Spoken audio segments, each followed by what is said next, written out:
G'day, it's fugitive Australian journalist Shane Dowling from the website and YouTube channel Kangaroo Court of Australia.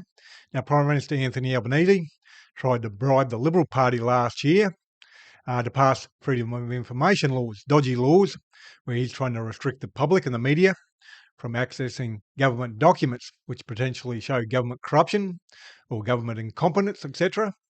Now, I'll read you a few paragraphs I've just quickly typed up. This is a rough outline of an article I'll be publishing on my website on Thursday the 19th of March 2026.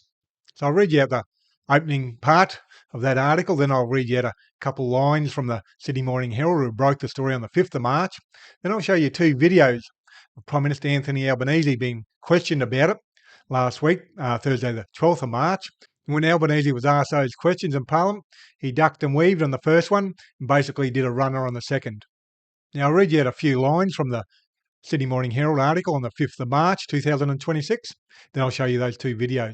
And the Sydney Morning Herald article is titled, Labor offered Coalition more staff to support dead Freedom of Information Bill, says Bragg. And it starts off, Labor sought the Coalition's support for its friendless push to restrict access to government documents by offering the opposition more staff. Housing spokesman Andrew Bragg has said just hours after the government ditched the bill before its inevitable failure in the Senate. Bragg said the offer was made last year after Labor had slashed opposition staffing numbers following the May election, a move that was criticised by the coalition of minor parties as an attack on transparency. Well, certainly the government had tried to do a deal with Susan Ley to get our support for the Freedom of Information Bill in exchange for the opposition getting more staff, Bragg said on Thursday. Bragg said the offer came under Lee's tenure as opposition leader, but he denied that the government had made a similar offer since Angus Taylor was elected opposition leader last month. Now I'll show you two videos from Parliament House question time on the 12th of March. The first video was at 53-minute and 56-second mark, and it's a member from Mackellar, Dr. Sophie Scamps, asking the question. I'll show you that video now. The call to the honourable member for Mackellar. Thank you. Thank you, Speaker. My question is to the Prime Minister. People in my electorate of Mackellar are concerned about recent media reports that allege the government offered the Coalition more personal staff in exchange for their support of the controversial Freedom of Information Amendment Bill. To avoid perceived conflict of interest, will the Prime Minister commit to ensuring personal staff allocations for non-government parliamentarians are decided by an independent body rather than awarded at the discretion of the Prime Minister of the day? Thank you. The Prime Minister has the call. Order. Members on my left. Order. The Prime Minister has the call. Order. I thank the member for Mackellar for her question. And when I became Prime Minister, I was somewhat surprised to hear that under the Morrison government, members of the crossbench had double the number of staff as members of the Labor Party, the Liberal Party and the National Party. They had double. Now, with respect, I'm not sure what those arrangements were, but they were double. Not only did the Morrison government not report that or come to the dispatch box, they were pretty quiet up in that corner about it too, Mr Speaker. They were pretty quiet about it up in that corner. So I thought it was a bit unreasonable that people who were side by side in electorates, such as Bennelong next to the 3 seats that are now occupied by independents, should have half the staff, and the people of Bennelong should get the capacity to just have half the representation of people who were independents. I just thought that was that just failed the common sense test. And that was my view, and I noticed that it was the view also of members of the then Morrison government were also not told, Mr Speaker. Order. No, I'm not taking the point of order.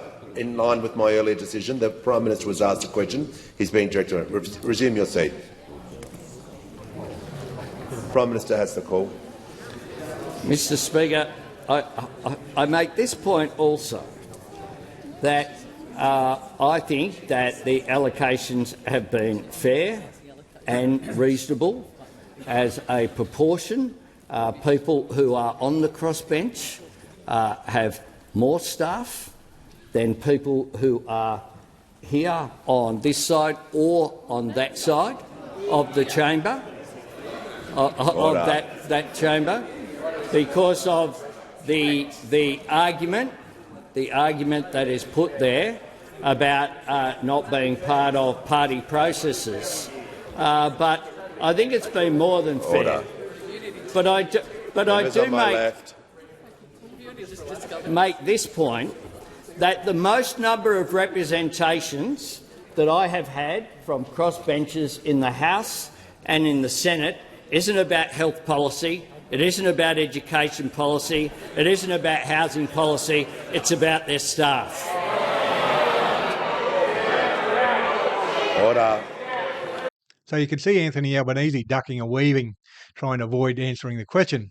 And the second question is at the 1 hour and 6 minute and 23 second mark. And the member for Mackellar, Dr. Sophie Scamps, was able to ask a second question. Obviously, one of the other independents gave Dr. Sophie Scamps their allocated question. And I'll show you that now. With call to the honourable member for Mackellar. Thank you, Speaker. My question is to the Prime Minister.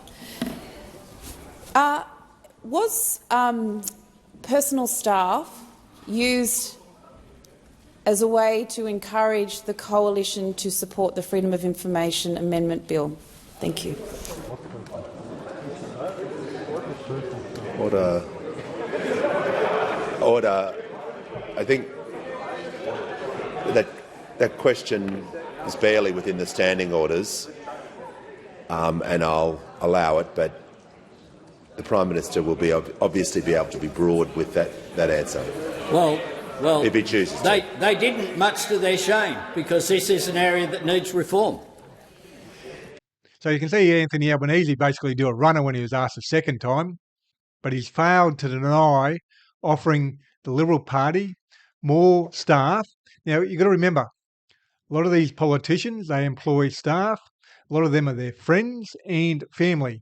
Or if they're not their friends and family, they'll get someone else, another MP, to employ their friends or family. And these are $100,000 jobs, $150,000, $200,000 jobs. So it's basically financial bribery by the Prime Minister. And he's offered them extra staff not long after he's reduced their staff. Now, as Dr. Sophie Scamps said, an independent body needs to be set up, or one already running, to determine how many staff the opposition parties get, because Albanese should not be allowed to, again in the future, or any Prime Minister in the future, be able to potentially bribe other people or other politicians, offering them more staff for some benefit to them, to the Prime Minister, which Albanese has tried to do in this situation. And it should be referred to the National Anti-Corruption Commission, because it's blatant bribery or attempted bribery. Either way, it needs to be investigated, and we need a public hearing, given it's an exceptional circumstance, the Prime Minister of the day trying to bribe other politicians to pass legislation. And I'm an independent journalist, and I'm 100% crowdfunded from viewers like yourself. And I've been running a campaign to help make sure I can keep on doing the work I'm doing, and I'll read it out to you.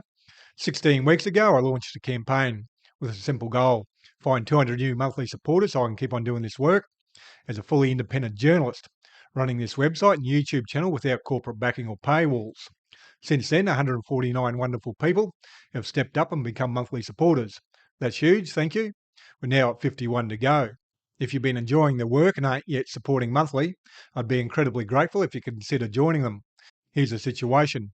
Like most independent journalists, I'm basically a one-person small business. Right now, a lot of us are feeling the squeeze, just like many small businesses and households are. To stay afloat and keep bringing you the reporting I do, I need roughly 200 more people, well 51 now, chipping in whatever they can comfortably afford each month. Anything from $3 to $100 or whatever works for your budget makes a real difference. There's no lock-in, you can cancel or adjust at any time. If that feels doable right now, all the donation options are on the donations page, and I'll put a link to that page below this video on YouTube. Your support, whether it's a monthly donation or a one-off donation, or just sharing my work, is what helps keep independent voices like this one alive. And please do your bit and help shine a light on corruption and share this video on social media. And please hit the like and subscribe button and notification button. That way you get notified when I publish a new video. Other than that, thank you for your time and have a good day.